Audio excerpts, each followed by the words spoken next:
दोस्तों, आप सभी प्यारे मसीह भाई बहनों को मेरी तरफ से फिर से एक बार जय मसीह की।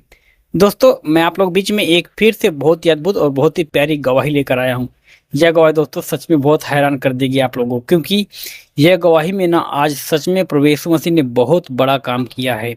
जैसा कि आप लोग स्क्रीन पर देख पा रहे हैं, वीडियो चल रहा है। आज इन्हीं की जीवन की गवाही दोस्तों मैं आप लोग सामने पेश करूंगा, शेयर करूंगा। इनकी गवाही जब आप सुनेंगे ना, सच में दोस्तों आप हैरान हो जाएंगे कितना बड़ा प्रभु यीशु मसीह ने इनके जीवन में काम किया है। दोस्तों सच में यह गवाही बंगाल की है और वहां पर एक मुर्दा व्यक्ति जीवित हुआ है प्रभु यीशु मसीह के नाम से। मैं चाहता हूँ इस वीडियो को कोई भी मिस ना करें, पूरा जरूर सुने, क्योंकि यह गवाही हर एक विश्वासी को सुनना बहुत जरूरी है। और मैं आप लोगों से एक बात और कहना चाहता हूं, जो लोग गवाही को नहीं सुनते, स्किप करके चले जाते, काट कर चले जाते, मैं उन सभी से कहना चाहता हूं प्लीज इस गवाही को तो आप लोग बिल्कुल भी मिस ना करें, क्योंकि यह गवाही आज आपके विश्वास को बहुत ज्यादा मजबूत करेगा। तो चलिए देर न करते पहले सब लोग मिलकर इस गवाही को सुनते हैं। आखिर इनके जीवन में क्या हुआ है, किस कारण इन्होंने प्रभु यीशु मसीह पर विश्वास किया है, कैसे इन्होंने सत्य को पाया है। तो चलिए आइए देखते हैं।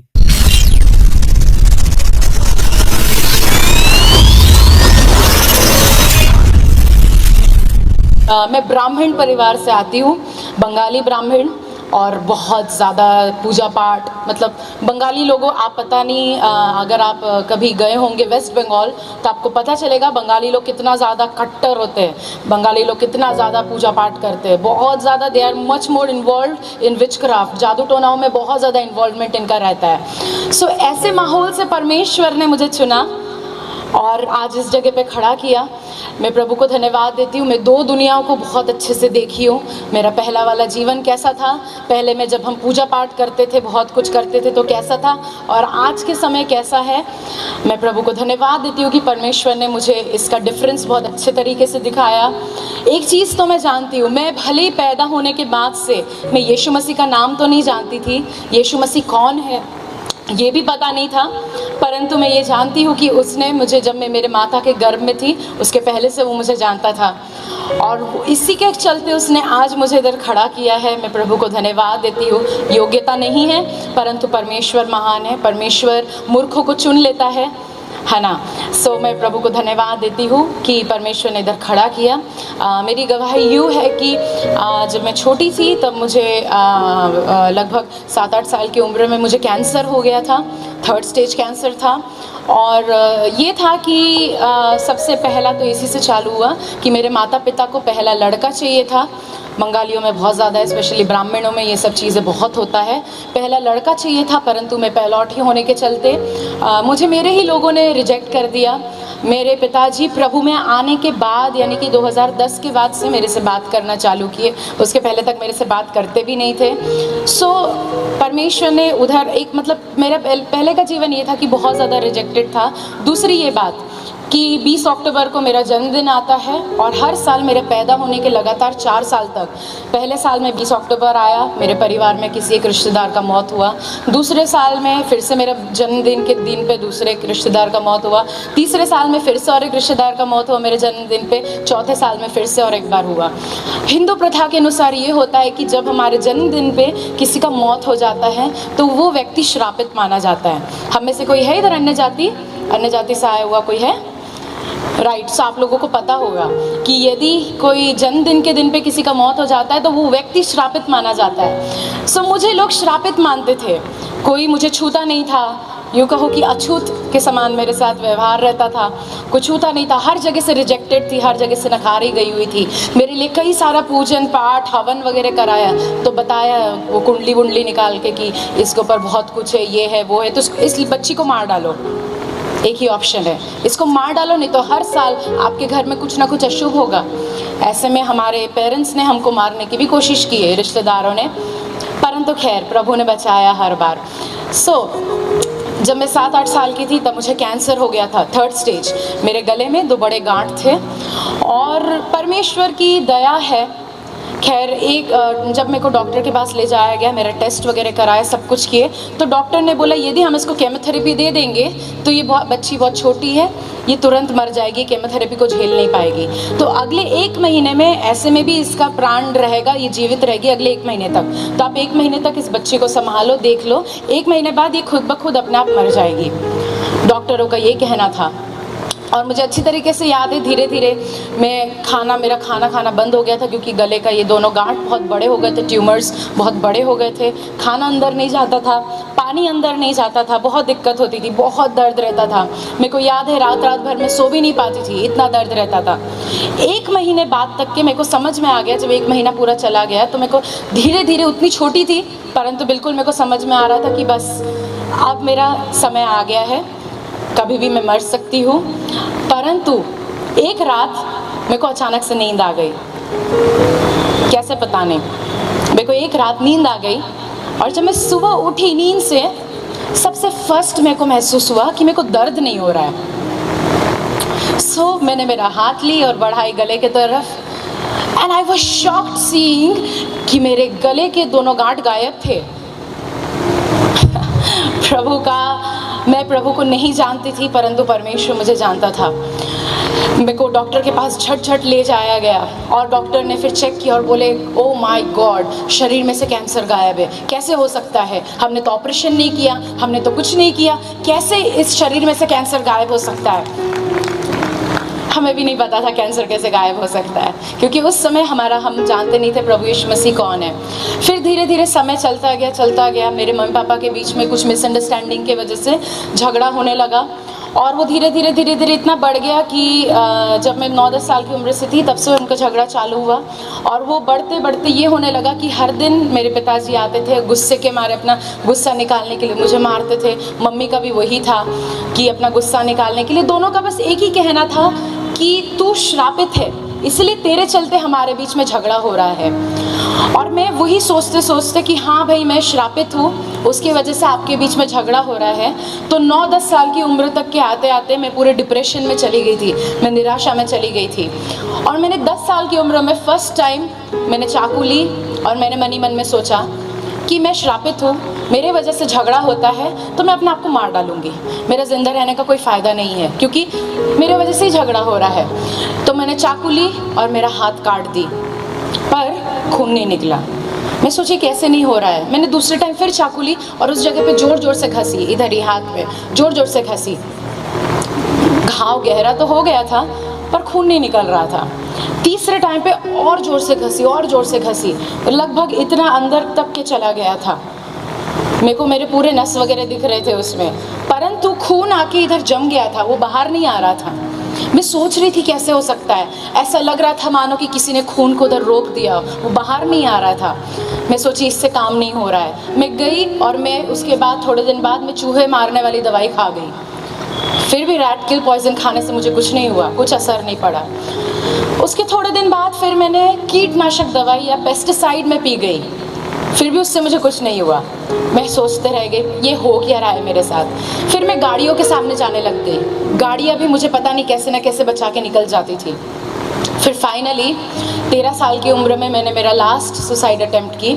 और उस समय ये होता था कि हर रात को मेरे मम्मी पापा झगड़ा करके मेरे को बाहर निकाल देते थे।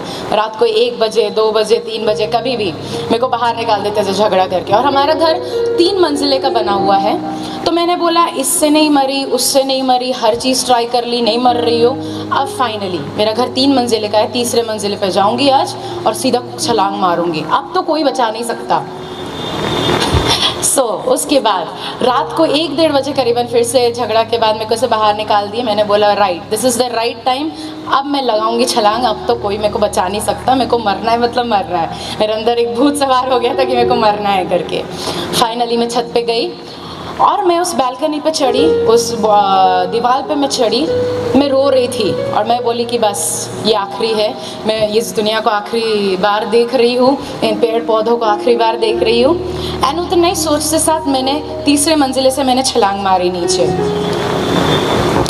एंड सच में एक मेरा पर्सनल एक्सपीरियंस बोलूँ उसमें, ऐसे करके वुश करके जो एकदम हिट होता है ना शरीर, एकदम ऐसे नीचे जाते जाते ग्राउंड में मेरे हिसाब से बस थोड़ा सा ही स्पेस बाकी था बस मेरे को जो हिट करना था, जो मेरे को धरती पे हिट करना था, उसके थोड़े से इतने ऊपर तक के आके ऐसे फुश करके किसी ने मेरे को मेरे कमर से 2 हाथ मेरे को महसूस हुए, जो 2 हाथों ने मुझे उस ग्राउंड पे हिट करने से पहले ही पकड़ लिया। मैं हवा में तैर रही थी उस समय। Can you imagine? मैं उस परमेश्वर को जानती नहीं थी, मैं उस यीशु मसीह को उस समय पे भी नहीं जानती थी कि वो कौन है, परंतु उसने मुझे बचाया।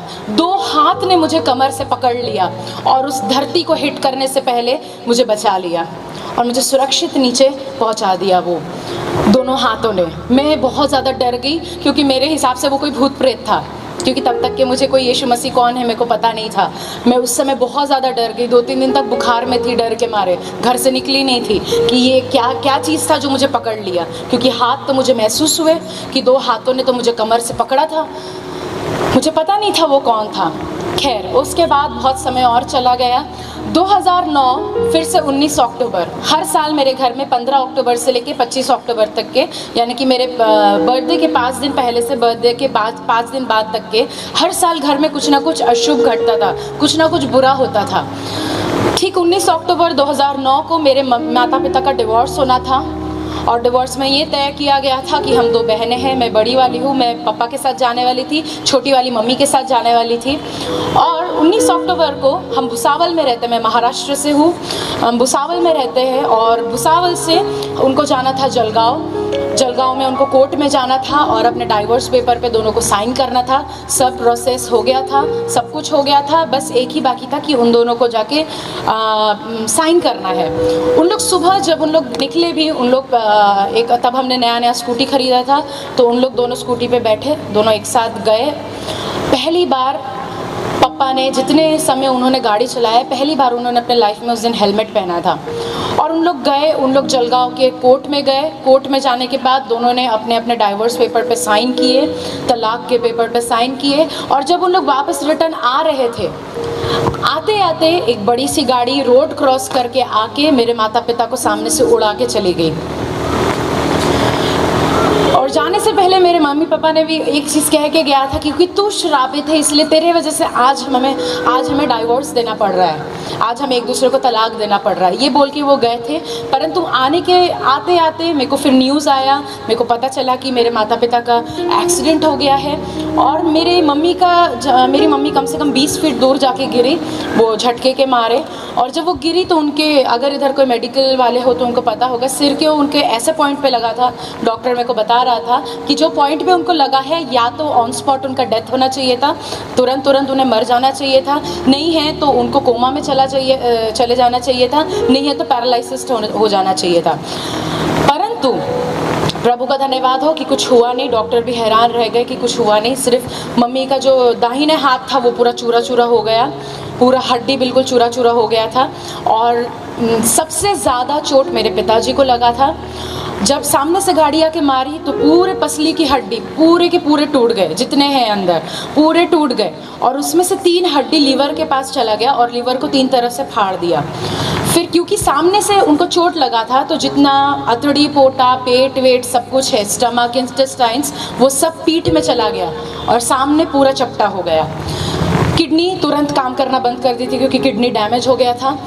और डॉक्टर को जब उनको उठाया गया, डॉक्टर के पास ले जाया गया, तो भुसावल में बोल दिया हम ये पेशेंट को बचा नहीं सकते, आप इन्हें तुरंत बॉम्बे ले जाओ।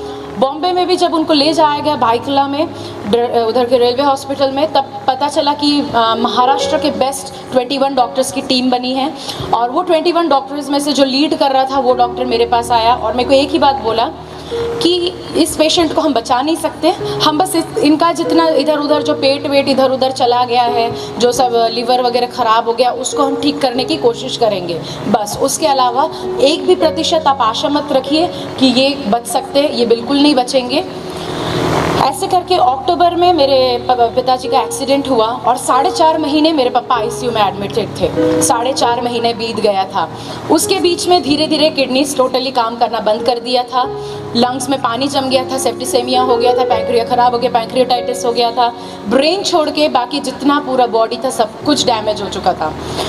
सो डॉक्टर ने बोला, एक दिन डॉक्टर ने 72 आवर्स दिया था, 72 घंटे दिए थे सर्वाइव करने के लिए। 72 घंटे कैसे न कैसे उन्होंने काट लिया। एक बार 48 घंटे 48 आवर्स दिया था सर्वाइव करने के लिए, वो भी उनको कैसे न कैसे वेंटिलेटर पर चढ़ के उनका हो गया। जिस दिन मेरे पिताजी को 24 घंटे दिया था बचने के लिए, उस दिन 4.5 महीने हो चुके थे आईसीयू में। फरवरी की बात है, फरवरी 2010 में मेरे पिताजी को उस दिन दिया गया था 24 घंटे बचने के लिए। सुबह सुबह वो डॉक्टर आए और बोलने लगे अपने पूरे रिश्तेदार को बुला लो, क्योंकि आज रात तक के ये कुछ कैसे भी हो जाए, आज रात तक के ये बचेंगे नहीं, क्योंकि हम वेंटिलेटर पे तो चढ़ा दे रहे हैं परंतु ऑक्सीजन लेवल, मेडिकल वाले समझ सकते हैं, ऑक्सीजन लेवल गिर रहा है धीरे धीरे, इसलिए ये बंदा रात तक के नहीं बच सकता, ये पेशेंट ज़िंदा नहीं रहेगा। तो हमने हमारे सारे रिश्तेदारों को बुला लिए। दोपहर की बात है, अगर आप लोगों का आइडिया हो, आईसीयू में किसी को जाने नहीं देते हैं, कोई भी एक रिश्तेदार अंदर जा सकता है। और बाईकिला में एक प्रोसेस था कि उधर के आईसीयू में अगर आपको अंदर जाना है तो आपको पहले उधर सामने एक सिक्योरिटी वाला बैठा रहेगा, उसके बुक में आपको एंट्री करना पड़ेगा टाइम और नाम के साथ, और फिर आपको अंदर जाने मिलेगा। बाहर आते टाइम फिर से आपको नाम वगैरह एंट्री करके फिर से बाहर आपको आना पड़ेगा। दोपहर की करीबन बात है, मैं और मेरी मम्मी पापा वेंटिलेटर पे थे और मम्मी एक पार बैठी हुई थी, मैं एक पार बैठी हुई थी। तब डॉक्टर्स का राउंड चल रहा था, 2 नर्सेस आईसीयू के अंदर थे। अचानक से एक लंबा सा हट्टा कट्टा आदमी, डार्क कॉम्प्लेक्शन था, हल्का सावला सावला था और लंबा सा आदमी था, मोटा सा था, वो हेल्दी था। वो अंदर आया और अंदर आके ठीक मेरे बाजू में आके बैठ गया। और जैसे ही वो आके बैठा, वो बच्चों की तरह फाड़ फाड़ के रोने लगा। वो बहुत ज़्यादा ज़ोर से रोने लगा।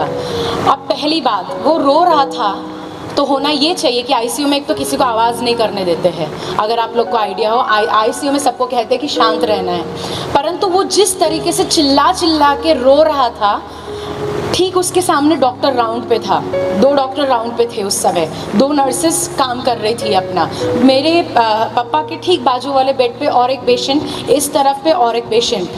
वो जिस तरीके से रो रहा था, होना ये चाहिए था कि सबका पूरा आईसीयू का सबका ध्यान उसकी ओर जाए, पर कोई उसको देख नहीं रहा था। वो उतना ज़ोर से रो रहा था, उसकी वजह से मेरे को एम्बैरेसमेंट फील हो रहा था, मेरे को एकदम शर्मनाक फील हो रहा था कि कैसे रो रहा है, कौन है, एक तो कहाँ से आ गया पता नहीं, और आके रो रहा है।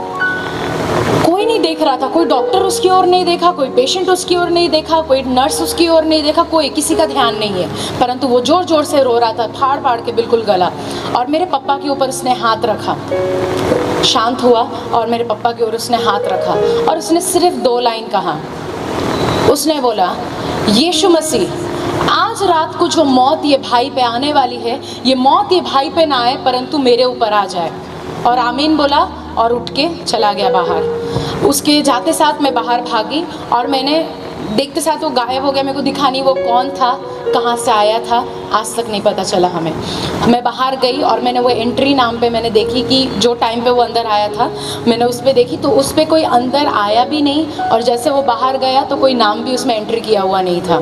किसी ने देखा ही नहीं कि वैसा कोई आदमी अंदर आया है और ऐसा कोई आदमी बाहर गया है। उसने जो बोल के गया, पहली बात तो हमारे लिए ये था कि यार आज के दिन पे कोई बोलेगा नहीं कि तू मत मर, तेरे जगह पे मैं मर जाता हूँ। आज के 21वीं सदी में तो एटलीस्ट ये कोई बोलेगा नहीं, कितना भी अच्छा दोस्त हो, कितना भी कुछ हो, ये कोई बोलेगा नहीं। परंतु उस समय हम टेंशन में थे, हमने वो बातों पे ज़्यादा ध्यान नहीं दिया। बस एक ही चीज़ लगा कि कोई तो आया जो यीशु मसीह के नाम से प्रार्थना करके चला गया, उतना ही। रात हुआ, रात को 12 साढ़े 12 बजे मेरे पापा को वेंटिलेटर से हटा दिया गया था। उनका ऑक्सीजन लेवल बहुत ज़्यादा गिरा हुआ था। उनके पास में वो हार्ट मॉनिटर लगा हुआ था और उसमें कभी ऐसा लाइन आ जा रहा था, आपने देखे होंगे ना हार्ट मॉनिटर, उस पर कभी कभार ऐसा लाइन आ जा रहा था, नहीं है तो कभी 1-2 बार ऐसा धमनी वापस आ जा रहा था, फिर लाइन आ जा रहा था, फिर धमनी वापस आ रहा था। डॉक्टर ने बोला था थोड़ी देर बाद इनका डेथ हो जाएगा और उनको वेंटिलेटर से हटा दिया गया था, नॉर्मल ऑक्सीजन पे रखा हुआ था। मेरी मम्मी बाजू में रोते रोते तब तक के सो गई थी और मैं बोली मैं पापा को इस तरह से मरते हुए नहीं देख सकती। तो 12:30 बजे एग्जैक्टली मैं आईसीयू से बाहर गई और 1:30 बजे मैं सोची अब तक के पापा का डेथ हो गया होगा।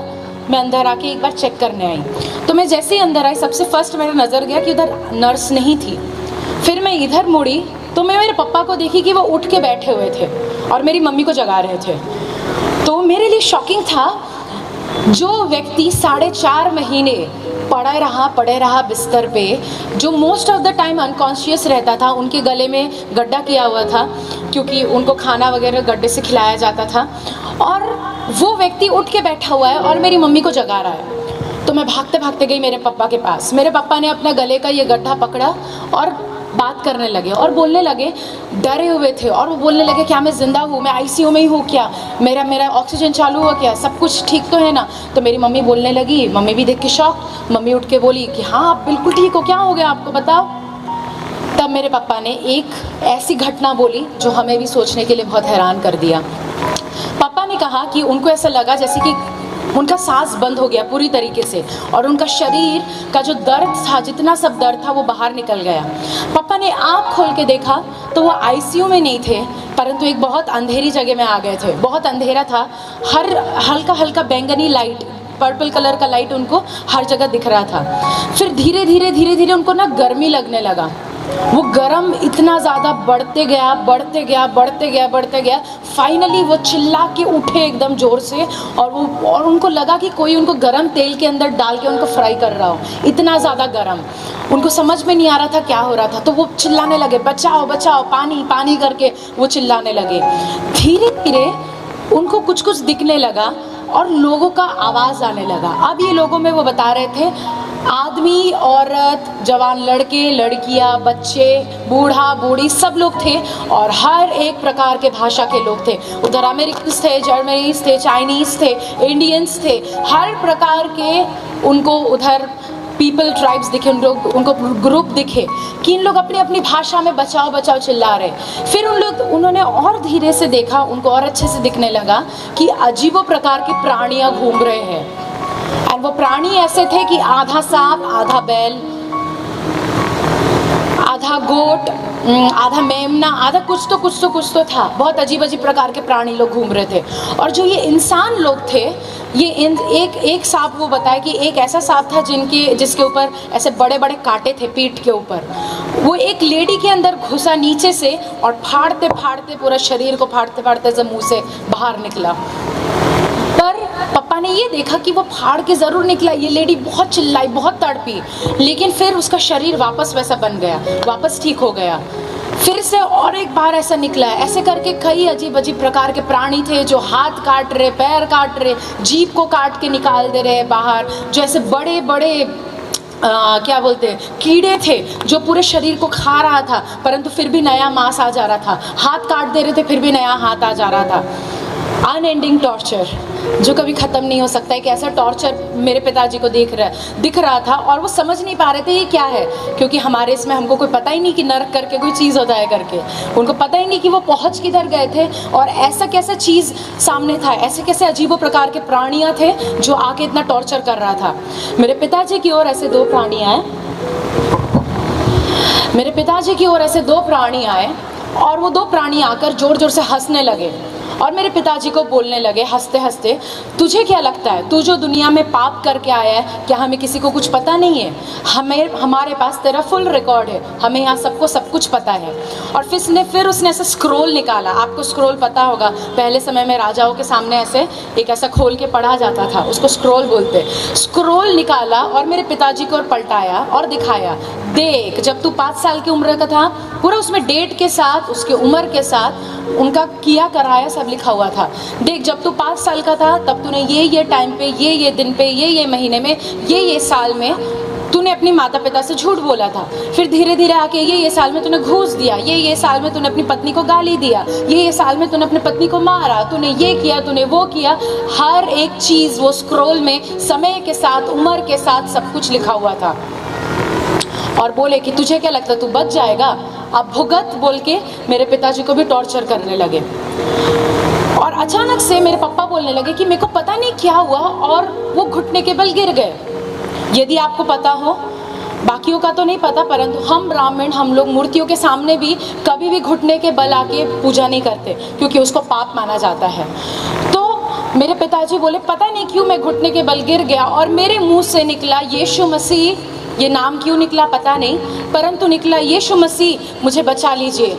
गिव मी अनदर चांस, मुझे और एक चांस दीजिए, मेरे 2 बच्चे, मेरी बीवी है, मुझे उनके पास वापस भेज दीजिए, जो मैंने गलती किया मैं वो कभी नहीं करूँगा। उन्होंने जैसे ही ये बोले, उनका दर्द फिर से वापस आ गया और ज़ोर से उन्होंने एक सांस लिया और आँख जब खुले तो वो आईसीयू में थे। और जब उन्होंने इतना बोलना ख़त्म ही किया था तो पीछे से वो नर्स जो नहीं थी, जो मैंने आते साथ देखा कि नर्स नहीं है, वो नर्स अपने साथ डॉक्टर को भागते भागते भागते भागते लेकर, वो दोनों डॉक्टर और वो नर्स एक साथ आए मेरे पिताजी के पास। और वो डॉक्टर ने पूरा चेक किया, सब कुछ किया, और वो नर्स और वो डॉक्टर नर्स को चिल्लाने लगा। मैंने पहले तो एकदम ध्यान से देखा कि उसके हाथ में डेथ सर्टिफिकेट था। मैं समझ नहीं पाई कि डेथ सर्टिफिकेट उसके हाथ में क्यों है। वो डॉक्टर ने फिर नर्स को चिल्लाया कि तुमने इतने रात को मुझे क्यों डिस्टर्ब की, पेशेंट तो बिल्कुल ठीक है। तब वो नर्स डर गई और नर्स बोलने लगी, डॉक्टर ये पेशेंट मर चुका था, ये मरने के बाद मैंने उसको CPR भी दिया, मैंने बहुत कोशिश किया, परंतु उसका हार्ट का धमनी वापस नहीं आया, इसलिए मैं ये डेथ सर्टिफिकेट मैं ले आई थी मेरे साथ कि ये जो बंदा मर गया है इसके ऊपर आप चेक करोगे, ये बॉडी को चेक करोगे, फिर ये डेथ सर्टिफिकेट के ऊपर साइन करोगे। प्रभु का धन्यवाद हो कि मेरे पिताजी मर गए थे, हमको किसी ने सुसमाचार नहीं सुनाया। मेरे पिताजी को किसी ने सुसमाचार नहीं सुनाया कि यीशु मसीह आए थे, मारे गए थे, गाड़े गए थे, फिर जिंदा हो उठे, नहीं, हमको किसी ने नहीं सुनाया। परंतु मैं प्रभु को धन्यवाद देती हूँ कि मेरे पिताजी मर गए, नरक में गए और प्रभु यीशु मसीह को फिर से जानकर जिंदा हुए। मैं प्रभु को धन्यवाद देती हूँ कि वो मर गए और फिर से मृत्यु में से परमेश्वर ने उनको वापस जिंदा किया। जिस दिन ये घटना हुआ, ठीक अगले 3 दिन के अंदर जितना उनका अतड़ी, पोटा, पेट, वेट, स्टमक, इंटेस्टाइन, लिवर, लंग्स, जितना सब कुछ डैमेज हो चुका था, वो ऑटोमेटिकली फिर से 3 दिन के अंदर काम करने लग गया। और 3 दिन के अंदर जो ICU में थे वो जनरल वार्ड में शिफ्ट करा दिए गए और 1 हफ्ते के अंदर उनको डिस्चार्ज दे दिया गया। आने के 1 महीने बाद वो अपने ड्यूटी में वापस ज्वाइन हो गए। मैं थी विरोधी, मेरे मम्मी पापा चर्च जाने लग गए, वो विश्वास करने लग गए, यीशु मसीह के लिए बहुत करने लग गए, परंतु मैं बहुत ज़्यादा कट्टर थी, मैं विरोध करती थी। बाय द टाइम मैं 13-14 साल की उम्र में आ गई थी, मैं गैंगस्टर्स लोगों के साथ जुड़ गई थी। मारपीट करना, ये वो करना, गुंडागर्दी करना, ये सब चीज़ों में मैं हर प्रकार के नशे में, उस चीज़ में मैं चली गई थी। मैं बहुत बुरे संगति में थी। और उस समय ये हुआ था कि जैसे ही मैंने सुना कि मेरे माता पिता जाने लग गए हैं चर्च में, सब मूर्ति वगैरह उठा के फेंक दिए हैं, मैं बोली इन्होंने हमारा धर्म परिवर्तन कर दिए। मेरे दिमाग में वही आया। मैं शिवसेना के साथ थी, महाराष्ट्र में शिवसेना चलता है, मैं शिवसेना लोगों के साथ थी और मेरे को वही लगा कि इन्होंने मेरा धर्म परिवर्तन कर दिया, मेरे माता पिता का धर्म परिवर्तन कर दिया। और मैंने ऐसे 40 गुंडों को जमा कर ली शिवसेना के, और उसमें से एक पुलिस कमिश्नर थे। मैंने बोला मेरे यहाँ जो पास्टर आते हैं उनके 2 छोटे बच्चे हैं, एक 1 साल का लड़का है, दूसरी 3 साल की लड़की है, और वो पास्टर और उनकी वाइफ। मैंने बोला हम सब ना ये पास्टर को, उनकी वाइफ को और इनके दोनों बच्चों को जिंदा जला के मार डालेंगे क्योंकि ये हमारा धर्म परिवर्तन कर रहे हैं। मैंने 40 लोगों को जमा की और उसमें से एक पुलिस कमिश्नर थे जो बंगाली थे। मैंने उनको बोला कि मैं ऐसा ऐसा करने पे हूँ, तो पुलिस कमिश्नर बोला जाओ कर दो, मार दो इनको, जो करना करो, मैं पूरे केस को कंट्रोल कर लूँगा, पूरे केस को दबा दूँगा, कुछ दिक्कत भी नहीं होगा। तो सब अपने हाथ में गन वगैरह लिए, रॉकेल केरोसिन लिए, सब कुछ लिए और हम चल लिए 40 लोग मार डालने के लिए पास्टर को और उनकी वाइफ को और उनके दोनों बच्चों को। जैसे हम आधे रास्ते में पहुँचे, ठीक आधे रास्ते में मेरे को ऐसा लगा मानो कि किसी ने मेरे शरीर में इलेक्ट्रिक शॉक दे दिया हो। हालांकि कोई इलेक्ट्रिक शॉक नहीं लगा मेरे को, वास्तव में कोई इलेक्ट्रिक शॉक नहीं लगा, परंतु मेरे को महसूस हुआ कि शरीर में मेरे को किसी ने जोर से इलेक्ट्रिक शॉक लगा दिया। मैं गाड़ी से तुरंत उल्टा होकर नीचे गिर गई और जैसे ही मैं गिरी मेरे आंखों के सामने एक बड़ा स्क्रीन आ गया और मेरे को दिखने लगा कि मुझे कैंसर हुआ था, परंतु मैं बच गई। मैंने हाथ काटी थी परंतु खून नहीं निकला। मैं गाड़ियों के सामने जा रही थी परंतु गाड़ियाँ मुझे बचा ले रही थी। मैं उस छत से नीचे कूदी तो थी परंतु मुझे किसी ने बचा लिया। मेरे आंखों के स्क्रीन के सामने इतना आया और अचानक से मुझे एक आवाज़ आया, वो बोलता है बेटी तुझे तेरे माँ बाप ने तो छोड़ दिया परंतु मैंने तुझे कभी नहीं छोड़ा, मैं तुझसे बहुत प्यार करता हूँ। एक क्लियर, एक बहुत सुंदर आवाज़ आया मुझे और बस मेरे आंखों में आंसू निकलने लगा। कैसे निकल रहा था, क्यों निकल रहा था पता नहीं, परंतु मैं रोने लगी, चिल्ला चिल्ला के रोने लगी और मैंने बोला, मेरे मुंह से बस निकलने लगा, यीशु मसीह मुझे माफ़ कर दीजिए। आज के बाद से ये जीवन जो है ये आपका है, ये जीवन पे और मेरा कोई नियंत्रण नहीं है। प्रभु ये जीवन आपका है। और जैसे ही मैंने इतना बोला मैंने आँख खोल के देखा, वो पता नहीं 40 लोग कहाँ चले गए, मेरे को पता नहीं आज तक नहीं पता वो पास्टर बिल्कुल सुरक्षित है, उनको कुछ नहीं हुआ, बल्कि उनको ये घटना पता भी नहीं था कि ऐसा हुआ भी है करके। मैं हर जगह गवाही देती हूँ तो गवाही में पता चलता है कि हाँ ऐसा हुआ था करके। 2011 अगेन 20-21 अक्टूबर में मैंने मेरा जीवन प्रभु को दी, और उस दिन के बाद से मैं एक चीज़ जान गई, मैंने बहुत कुछ किया, बहुत जादू टोना की, बहुत कुछ की, परंतु हर जगह मेरे को फेलियर हाथ में लगा। कभी मैं कुछ चीज़ में सफल नहीं हो पाई।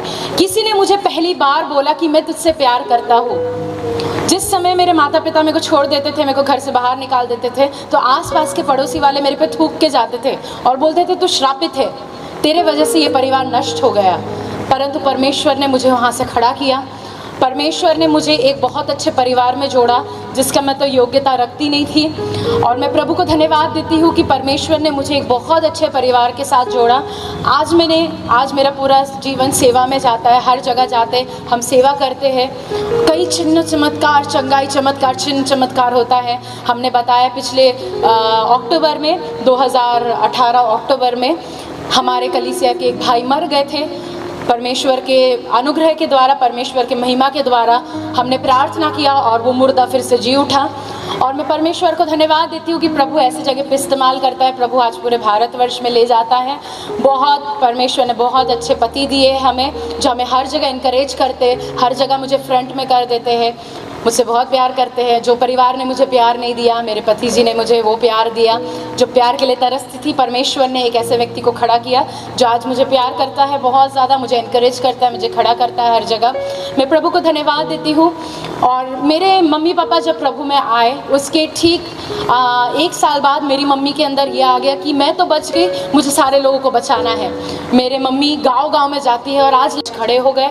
और एक हमारा चर्च है भुसावल में, जहाँ से मैं हूँ, उधर के तहसीलदार साहब, SDM साहब प्रभु में आ गए। धाराओं के माने लोग आ रहे हैं। हम भोपाल में सेवा करते, मुर्दे जिल रहे हैं, कैंसर गायब हो जा रहा है। परमेश्वर का मैं धन्यवाद दे रही हूँ कि परमेश्वर इस तरीके से खड़ा किया। मिनिस्ट्री का मुझे कभी कोई एक्सपीरियंस नहीं था। शादी के तुरंत 1-2 दिन बाद ही मेरे को गुजरात में ले गए, और फर्स्ट टाइम मेरे को ये था कि मैं जो चर्च में जाती थी, पहले वो 50-60 लोगों का चर्च था भुसावल में, परंतु शादी के तुरंत 2-3 दिन बाद गुजरात में एक मीटिंग था और उसमें मेरे को बोल दिए कि वर्शिप लीड करना है, आगे कर दिए। मैं आज तक मेरे लाइफ में कभी वर्शिप लीड नहीं की थी उसके पहले तक के। और जब मैंने जनता को देखा तो 30,000 लोग, मेरे होश उड़ गए, मेरे पूरे हाथ पैर पूरे कांपने लग गए थे उतनी सारी जनता को देख के, क्योंकि मैंने कभी वर्शिप लीड नहीं की।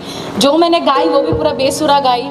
सो मैं प्रभु को धन्यवाद देती हूँ। प्रभु एकदम ज़ीरो से लेके बनाते बनाते खड़ा किया है मुझे आज इस जगह पे, और मैं प्रभु को धन्यवाद देती हूँ कि मैं प्रभु को नहीं जानती थी, परमेश्वर ने बिल्कुल शून्य से लेके खड़ा किया मुझे। एंड आई बिलीव कि परमेश्वर यदि मेरे साथ ये चीज़ कर सकता है तो आप तो प्रभु को जानते हैं पहले से, आप तो परमेश्वर में ही बड़े हुए हैं, उनको ही देखते, उनको ही सुनते बड़े हुए, पूरा बाइबल की कहानियों को सुनते बड़े हुए। परमेश्वर आपके साथ ज़्यादा कामों को करना चाहिए। मैं विश्वास करती हूँ कि इधर जितने लोग बैठे हैं, हर एक के लिए परमेश्वर ने कुछ ना कुछ योजना रखा है। हम पैदा हो गए ऐसे ही नहीं हुए हैं। परमेश्वर ने विशेष, पीछे से लेके सामने तक जितने लोग बैठे हुए हैं, परमेश्वर ने कुछ विशेष योजना आपके लिए रखा है। आई कैन सी हमारे में से कई लोग टूटे हुए हैं, हम में से कई लोग इधर सुसाइड करने की कोशिश किए, कई लेडीज़ लोग अपने जीवन में सोच रहे हैं कि ये जीवन और कुछ काम का नहीं है, मेरा परिवार मुझे मानता नहीं है, ससुराल से ये प्रॉब्लम है, वो प्रॉब्लम है, मैं करती तो हूँ काम परंतु मेरे पति मुझे उसमें इनकरेज नहीं करते हैं।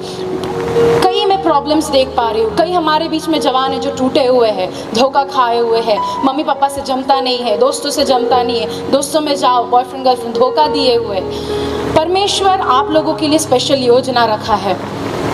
परमेश्वर ने आप लोगों के लिए एक बहुत बड़ा योजना रखा है, इसलिए आज आप यहाँ रहे।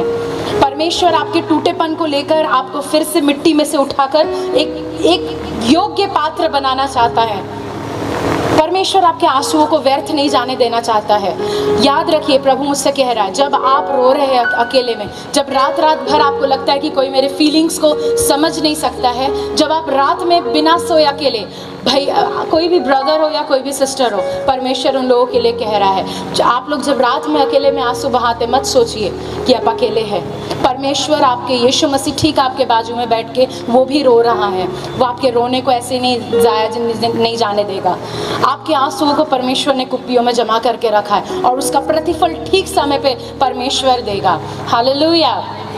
तो दोस्तों, हमारे प्यारे मसीह भाई बहनों, आप लोगों ने इस गवाही को सुना और देखा कि हमारा जो प्रभु यीशु मसीह है वो कितना अद्भुत है और कितने अद्भुत तरीके से अपने लोगों की रक्षा करता है।